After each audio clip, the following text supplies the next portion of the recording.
Shalom, senang sekali dapat berjumpa kembali di dalam program Bible Study Online CK7, di mana pada hari ini kita akan memasuki kitab yang baru, saudara. Setelah kita belajar tentang kitab Rut, bagaimana Allah yang menebus itu memberikan sebuah pelajaran buat kita semuanya. Nah, pada kitab yang baru ini yaitu 1 Samuel, kita akan mulai masuk kepada kitab yang sangat luar biasa menurut saya. Mengapa? Karena di tengah-tengah kekosongan bangsa Israel, pasca kematian Yosua, lalu ada peristiwa kitab Hakim-Hakim, bangsa Israel yang turun naik imannya itu, lalu sepenggal kisah Rut terselip di dalamnya. Maka mulai dari 1 Samuel ini, kita melihat sebenarnya Allah sedang mempersiapkan sebuah kerajaan ilahi. Kerajaan yang Allah sendiri yang intervensi di dalamnya. Kerajaan yang Tuhan sendiri menjadi raja di atas segala raja. Tapi pada perjalanannya nanti dalam 1 Samuel dan 2 Samuel, Israel menghendaki seorang raja manusia. Nah, kisahnya seperti apa kitab Samuel ini, saudara? Kita akan belajar mulai dari kelahiran sang nabi ini. Seperti apa kisahnya? Mari kita hampiri Tuhan dulu. Kita minta Tuhan mengurapi kita, supaya apa yang kita pelajari dapat kita ambil manfaat dan pentingnya untuk kita terapkan dalam hidup kita. Kami datang kepadamu Tuhan, kami sembah Engkau, Terima kasih Raja di atas segala raja.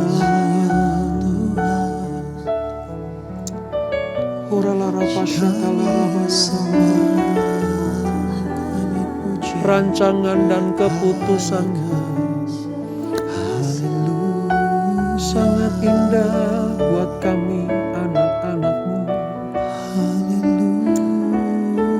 Terima kasih Bapa buat kasih sayangmu bagi kami. Kuralarapa syakalarapa yaralarapa inamataka yaralarapa yaralarapa. dan selalu Tuhan menjawab doa, namun Dia beri yang terbaik di waktu yang tepat. Izinkanlah Tuhan untuk bekerja, yang mustahil menjadi mungkin oleh karena percaya. Yesus mendengar lebih dari yang ku doakan. Yesus menjawab lebih dari yang ku harapkan. Dengan caranya di waktu yang tepat, ku kan melihat Dia jadikan semua. Haleluya, Yesus. Dan selalu Tuhan menjawab doa, namun Dia beri yang terbaik di waktu yang tepat. Izinkanlah Tuhan untuk bekerja, yang mustahil menjadi mungkin oleh karena percaya. Yesus mendengar lebih dari yang ku doakan. Yesus menjawab lebih dari yang ku harapkan. Dengan cara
kasih Allah kami datang padamu. Kau sungguh ajaib, Kau sungguh baik, tak terukur kasih-Mu, tak terukur kebaikan.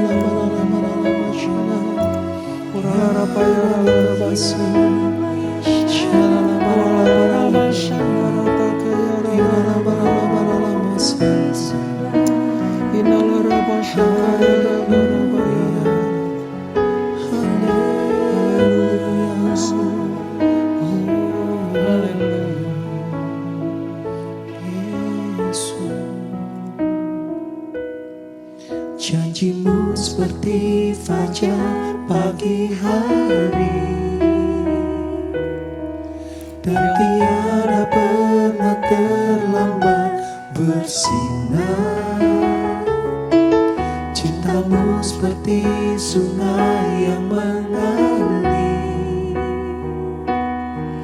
dan ku tahu betapa dalam kasih-Mu. Janji-Mu seperti fajar pagi hari,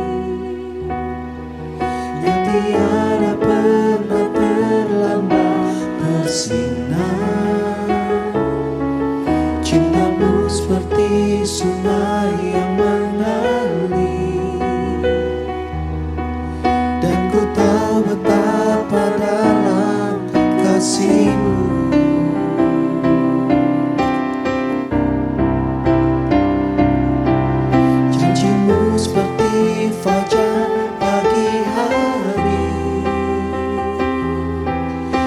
Tiada pernah terlambat bersinar. Cinta-Mu seperti sungai yang mengalir, dan ku tahu betapa dalam kasih-Mu, dan ku tahu betapa dalam kasih-Mu.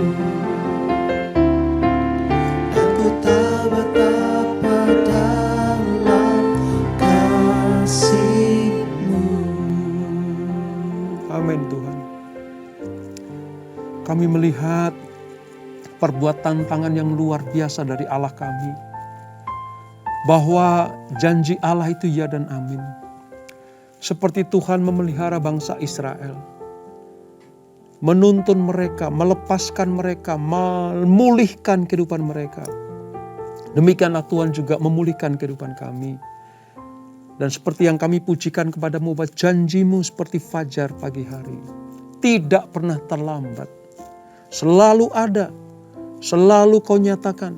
Dan selalu Kau genapi dalam kehidupan kami. Kami akan melanjutkan pembelajaran kami ya Tuhan. Urapi kami.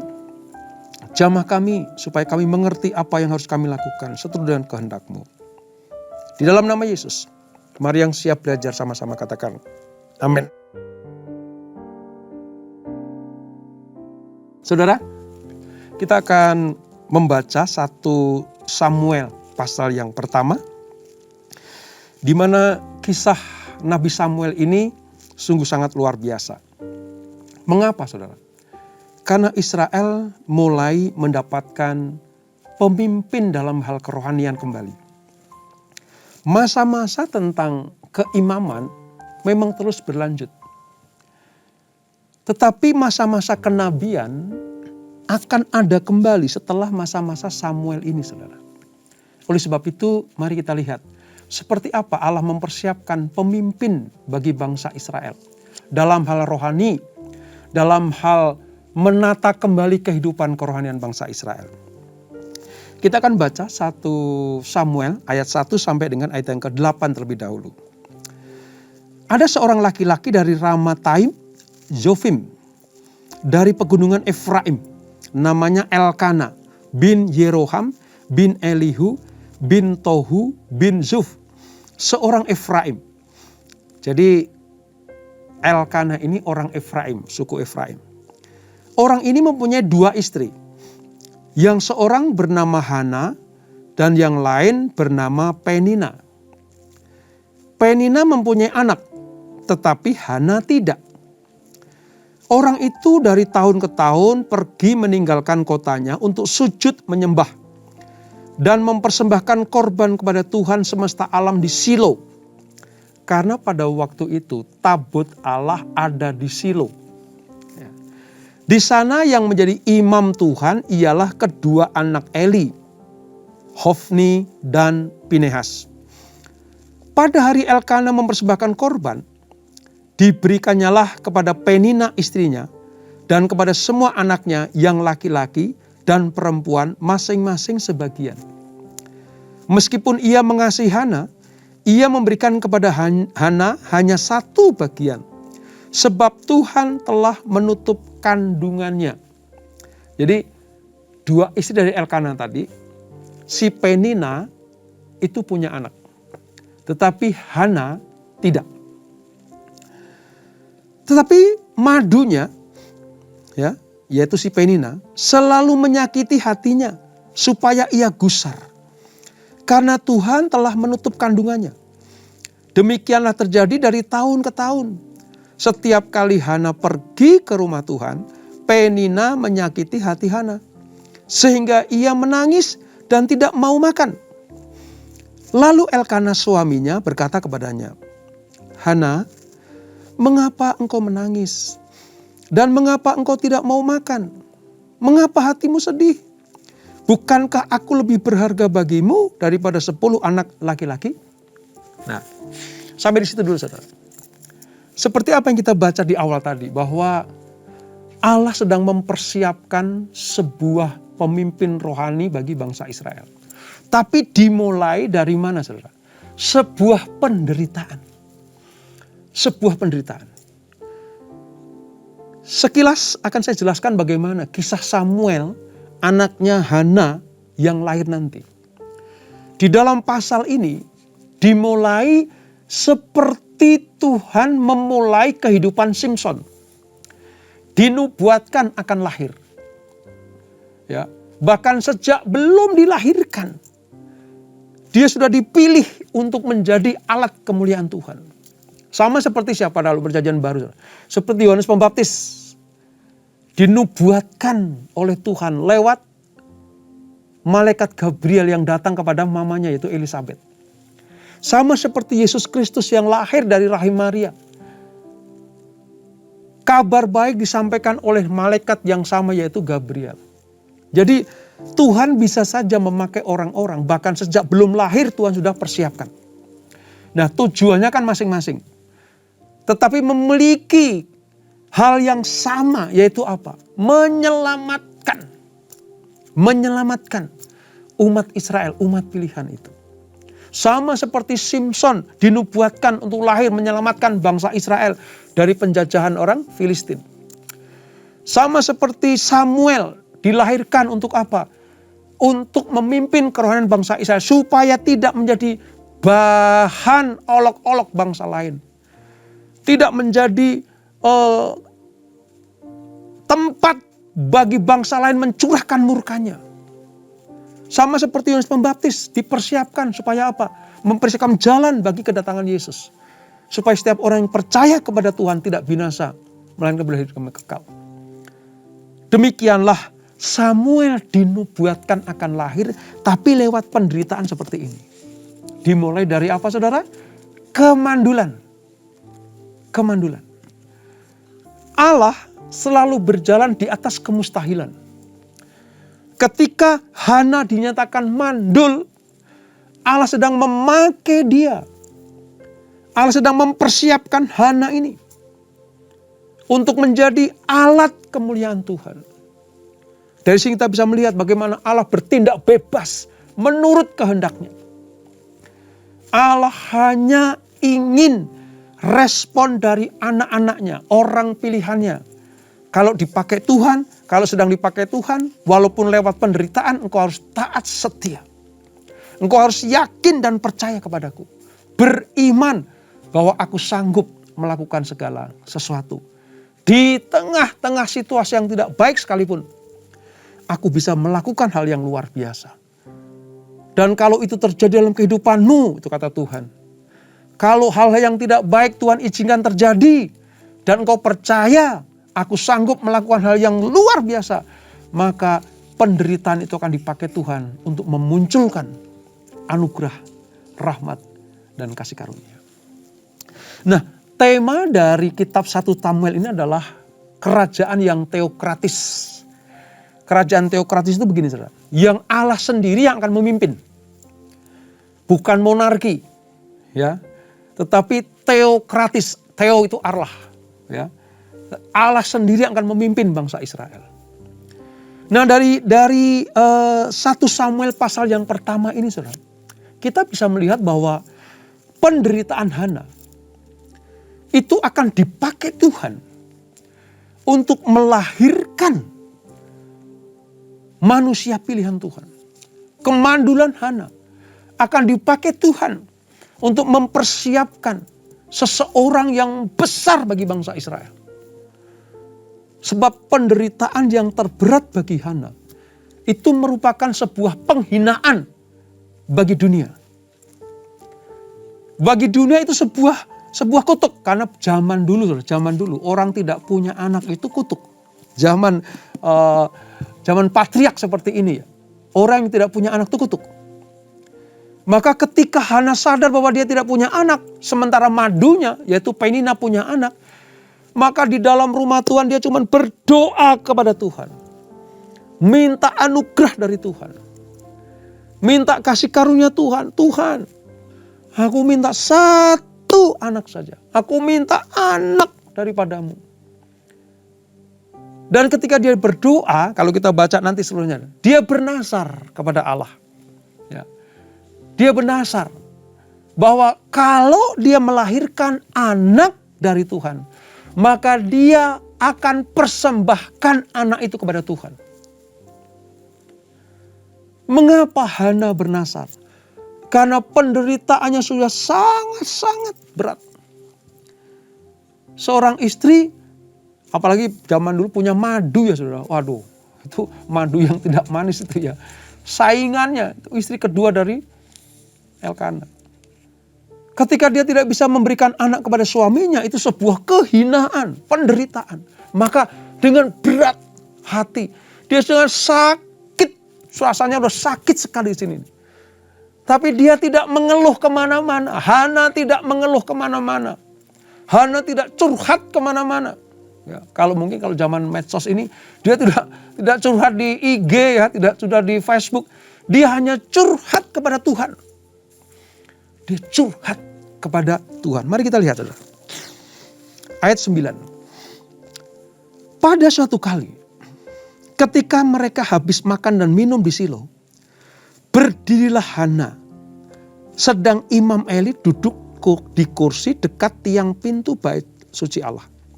Dan dengan pedih hati, ia berdoa kepada Allah. Coba lihat. Penderitaan yang dia alami, penderitaan yang sedang dialami oleh Hana ini, tidak serta-merta dia kehilangan kendali, saudara. Kita belajar dari seorang Hana ini. Ketika dia mengalami penderitaan, ujian, mungkin bahkan pencobaan, yang dia lakukan adalah datang ke rumah Tuhan. Walaupun sedih hati, walaupun hatinya sangat pedih, ia berdoa kepada Tuhan sambil menangis terseduh-seduh. Dari sejak zaman perjanjian lama kita diberikan pelajaran oleh Tuhan. Kalau engkau mengalami kesengsaraan, penderitaan sampai pedih hatimu, sampai engkau betul-betul sudah tidak kuat lagi, ada satu jalan yang harus kamu ketahui. Datang kepada Tuhan. Datang kepada Tuhan. Mengadukan apa yang ada dalam hati kita ini. Sama seperti Hana melakukannya kepada Tuhan. Lalu ayat ke-11. Kemudian bernasarlah ia katanya. Tuhan semesta alam, jika sungguh-sungguh engkau memperhatikan sengsara hambamu ini, dan mengingat kepadaku, dan tidak melupakan hambamu ini, tetapi memberikan kepada hambamu ini seorang anak laki-laki, maka aku akan memberikan dia kepada Tuhan untuk seumur hidupnya. Dan pisau cukur tidak akan menyentuh kepalanya. Ini saudara. Nazar seorang Hana didengar oleh Tuhan. Dan pada kisah selanjutnya, lahirlah Samuel, anak yang dinanti-nantikan itu. Dan luar biasa saudara, kelahiran Samuel ini membuat Hana bersuka cita. Ternyata Allah yang dia sembah selama ini adalah Allah yang hidup. Tidak seperti berhala-berhala bangsa-bangsa kafir lainnya, yang tidak bisa menjawab doa, yang tidak bisa menolong umatnya. Tapi Allah yang dia sembah, Allah Abraham, Ishak dan Yakub, yang dalam perjanjian baru ini kita kenal sebagai Tuhan Yesus Kristus, adalah hidup dan sanggup menjawab doa anak-anaknya. Sehingga apa?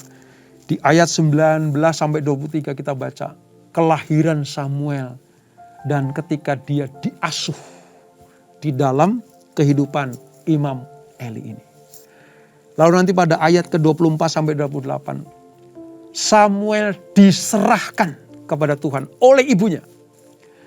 Oleh ibunya sendiri, itu Hana, diserahkan. Kenapa? Karena Hana memberikan janjinya digenapi di dalam nasarnya kepada Tuhan.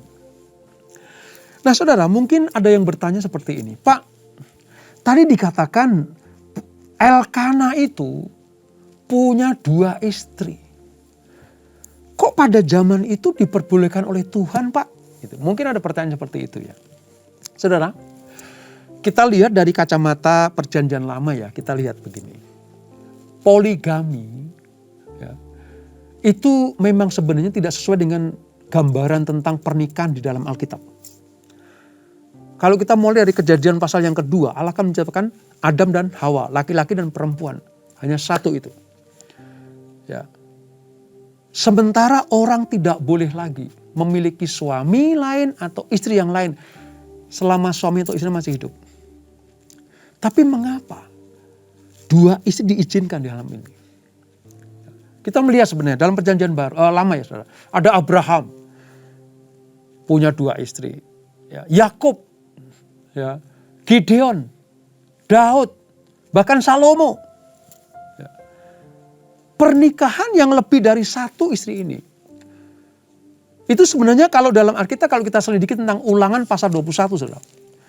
Itu seolah-olah diizinkan. Kenapa? Karena istri pertama, mungkin istri tua tidak bisa memberikan anak. Sehingga apa? Punya anak lagi gitu. Supaya apa? Supaya meneruskan. Ada keturunan dari si laki-laki itu. Supaya ada keturunan dari kepala keluarga itu.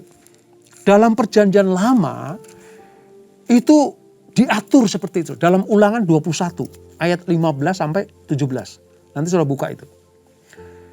Karena memang pernikahan itu ditujukan untuk supaya mendapatkan keturunan. Oleh sebab itu pada perjanjian lama yang tidak punya keturunan, wah itu dinyatakan seperti orang terkutuk. Maka dengan segala cara, kalau memang perempuan itu tidak bisa melahirkan anak, maka dia boleh menikah lagi. Kira-kira seperti itu. Nah, keadaan seperti inilah, walaupun ada kesalahan moral, ya, tetapi Elkana melakukan hal ini karena dia pengen punya anak. Tapi coba lihat, perhatikan baik-baik saudara. Ternyata Allah memang sebenarnya betul-betul membuat sadar Elkana, yaitu suami dari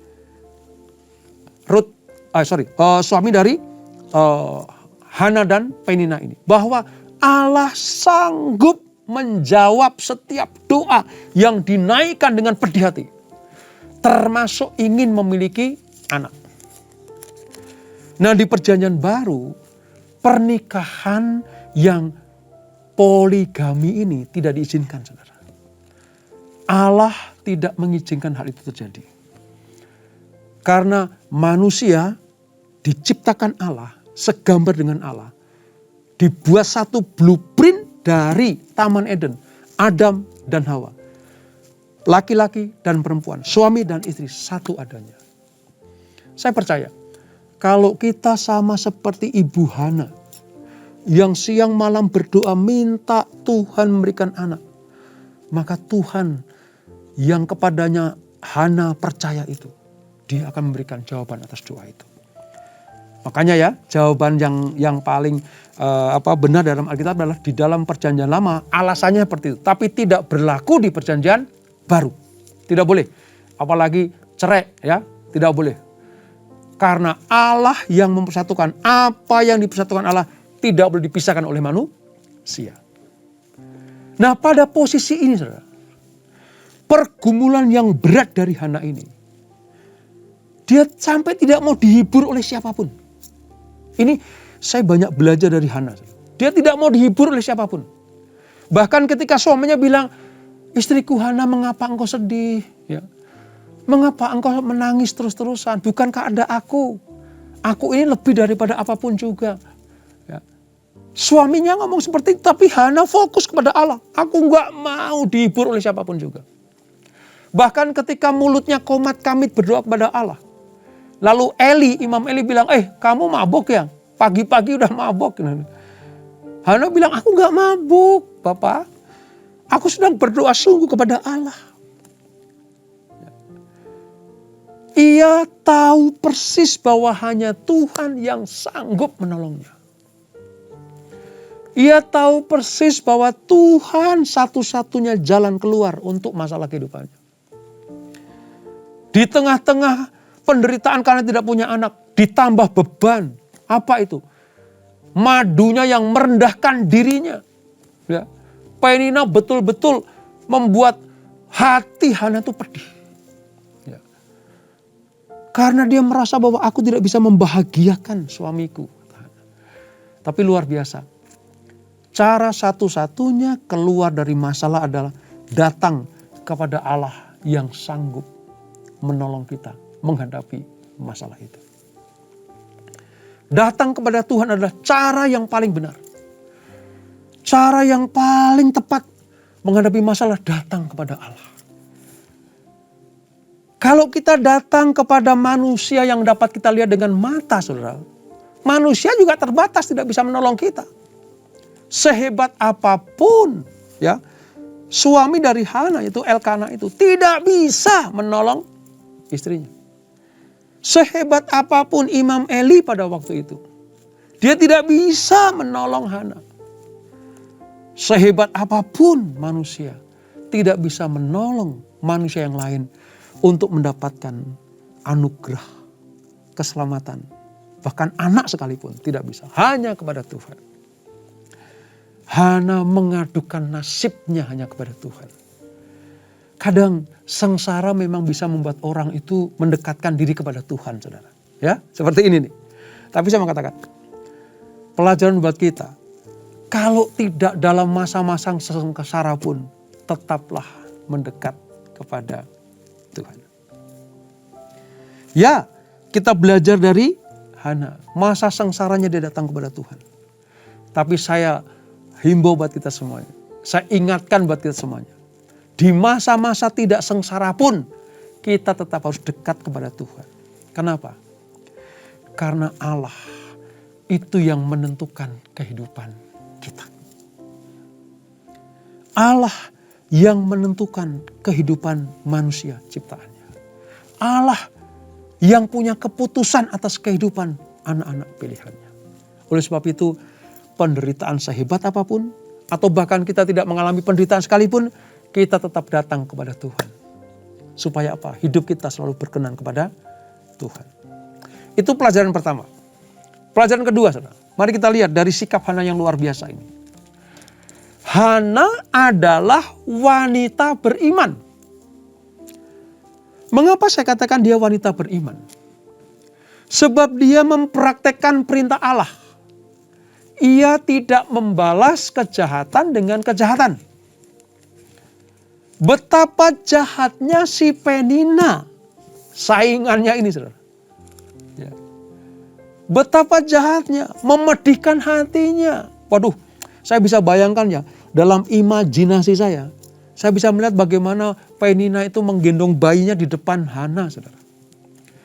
Itu sebuah penghinaan yang makin membuat penderitaan Hana sangat-sangat berat. Wong tidak dihina oleh Penina saja, Hana itu sudah berat penderitaannya karena nggak punya anak, mandul. Kalau sampai Penina itu menyakiti hati Hana, itu penderitaan bertumpuk-tumpuk. Tapi sudah lihat, Hana adalah wanita beriman. Dia tidak membalas kejahatan Penina. Dia tidak membalas itu bahkan dengan caci maki apapun juga. Tapi dia mengadukan beban deritanya kepada Tuhan. Doa keluh kesah, permohonan yang penuh lewat pedih hatinya itu sampai ke telinga Tuhan. Lalu Tuhan ngomong lewat Eli, Imam Eli. Eli bilang begini, Imam Eli, Allah Israel adalah Allah yang hidup. Dia memihak kepada keprihatinan umatnya dan akan memberikan apa yang dimintanya. Eli menghibur seperti itu. Apa yang terjadi? Mari kita lihat. Hana begitu mendengar kata Imam Eli, ada perubahan sikap. Perubahannya seperti apa? Ya, bayi nggak langsung dikandung. Ya, Samuel tidak langsung dilahirkan. Tetapi atas janji Allah, dia berubah karena telah menerima anugerah Allah tentang kepastian bahwa dia akan memiliki anak. Wow. Saudara, kadang nih orang kalau berdoa misalnya penderitaannya luar biasa karena masalah, katakanlah masalah apa gitu ya.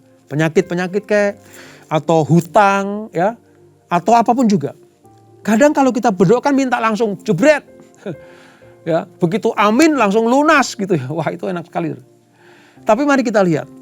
Orang percaya harus belajar bahwa ketika kita berdoa minta anugerah Allah, kita percaya bahwa Tuhan sanggup menolong kita dan kita bilang amin, memang masalahnya belum selesai. Sakit penyakitnya belum sembuh. Hutang kewajibannya belum lunas. Tetapi kita memiliki pola pikir dan suasana hati yang berbeda. Kenapa, saudara? Karena Allah mulai memimpin kita, membuka jalan supaya kita bisa menyelesaikan masalah. Ingat, kita tidak boleh lari dari masalah. Kita harus menyelesaikan masalah. Allah tidak pernah tertarik merubah masalah kita. Allah lebih tertarik merubah diri kita supaya melihat masalah itu memakai kacamatanya Tuhan. Karena setiap masalah bersama dengan Tuhan kita sanggup mengatasinya. Doa yang dipanjatkan kepada Allah. Lalu Allah menjawab lewat Imam Eli itu. Apa yang terjadi? Betul-betul Samuel lahir, saudara. Samuel lahir. Ya. Hana lalu membayar nazarnya. Sebab Allah sudah mengingat. Mengabulkan permintaannya. Lalu Hana memberikan ucapan syukur kepada Tuhan. Dia memberi nama Samuel. Ya, Samuel. Kenapa? Karena ini datang dari Tuhan. Ini pemberian Allah. Oleh karena itu Hana mengucap syukur kepada Tuhan. Dan ucapan syukurnya itu diwujudkan lewat pembayaran nazarnya itu. Samuel dipersembahkan untuk melayani Tuhan sekehendak Tuhan. Ayat terakhir. Ayat 28. Ayat 28 bilang begini. Maka, ya, ayat 28. Aku pun menyerahkannya kepada Tuhan. Seumur hidup terserahlah ia kiranya kepada Tuhan. Lalu sujudlah mereka di sana menyembah kepada Allah. Saudara, diawali dari penderitaan, kesesakan hati, ya, dimulai dari ujian iman. Tapi ketika Hana menang atas ujian itu, keluar dari penderitaannya, dia tidak lupa Tuhan. Anak yang dikandungnya itu adalah hasil dari doa yang dia minta dengan sungguh kepada Tuhan. Dan ketika lahir Samuel, dia ingat nasarnya. Ini hasil doaku. Ini hasil air mataku. Dan ketika Tuhan menjawab, aku persembahkan kembali kepada Tuhan. Sebab anak inilah anak anugerah, pemberian Allah. Sebab Allah mengingat aku. Ayat 19 katakan, Allah mengingat aku. Belajar dari kisah ini, mari saudara. Setiap ada masalah datang kepada Tuhan. Gak usah kita ceritakan kemana-mana. Gak usah kita sebarkan kemana-mana. Datang kepada Tuhan. Minta anugerah. Curhat kepada Allah. Supaya apa? Supaya Allah sendiri yang campur tangan dan turun tangan untuk menolong kita. Dan penderitaan bagi anak-anak Tuhan, jika diungkapkan dengan penuh kerelaan hati kepada Allah. Kita ungkapkan kepada Tuhan dengan sungguh-sungguh. Dan kita tujukan untuk kemuliaan Tuhan. Hana minta Samuel akan dipersembahkan kepada Tuhan. Artinya berkatnya untuk kemuliaan Tuhan. Maka Allah akan bersegera menjawab doa-doa kita. Selama apa? Kita selaraskan dengan kehendak Allah dan kita pergunakan untuk memuliakan nama Tuhan. Kita tundukkan kepala. Bapa, terima kasih untuk anugerah-Mu. Kami belajar bagaimana seorang yang dipakai Tuhan. Seperti Hana, lewat proses yang luar biasa. Tuhan campur tangan dan Hana mendapatkan apa yang dia rindukan. Itu Samuel, anaknya yang dikasihi. Lewat doa yang tidak putus-putusnya, Hana mendapatkan anugerah ini. Dan luar biasa, Hana bernasar sebelum Samuel lahir. Akan dipersembahkan kepada Tuhan. Dan tepat seperti apa nasarnya, Samuel dipersembahkan kepada Tuhan. Sekehendak Tuhan. Ayat 28 tadi. Hana sedang memberikan teladan buat kami semuanya. Kalau berkat terjadi dalam hidup kami atas jawaban doa. Berkat terjadi karena jawaban doa. Maka kami pastikan kami akan pergunakan itu untuk kemuliaan nama Tuhan. Seperti Hana mempersembahkan Samuel kepada Tuhan. Kami tahu sekarang bagaimana menyelesaikan masalah. Bukan dengan membalas kejahatan dengan kejahatan. Tidak seperti manusia-manusia di luar sana. Tetapi kami mau seperti perintah Tuhan. Balas kejahatan dan kebaikan. Datang kepadaku yang tidak sudah beban berat. Aku akan berikan kelegaan kepadamu. Dan Hana mendapatkan bukan hanya kelegaan. Tapi mendapatkan jawaban doa. Terima kasih Bapak. Terima kasih. Kami mau seperti Hana. Untuk datang selalu kepada Tuhan. Apapun masalah anak-anakmu. Entah kesehatan, keluarga. Entah itu bisnis, pekerjaan dan usaha. Kami percaya. Kami datang kepada Allah dan Allah memberikan jalan keluar buat kami semuanya. Kelegaan dari Tuhan itu turun atas kami dan kami sanggup menyelesaikan masalah kami. Bersama dengan Tuhan kami cakap menanggung segala sesuatu. Sebelum kami berpisah, kami siapkan hati kami terima berkat yang daripadamu. Kekasih-kasih Kristus arahkan hatimu kepada Tuhan. Terimalah berkat kasih anugerah dari Allah Bapa yang berlimpah-limpah. Di dalam anaknya yang tunggal Tuhan Yesus Kristus. Dan persekutuan yang manis dalam Roh Kudus menyertai kita semuanya. Mulai saat ini sampai Maranatha. Tuhan Yesus datang untuk yang kedua kali menjemput kita semuanya. Bertemu di awan-awan yang permai. Menikmati kemuliaan kekal sampai selama-lamanya. Yang diberkati. Sama-sama kita katakan amin. Tuhan Yesus memberkati.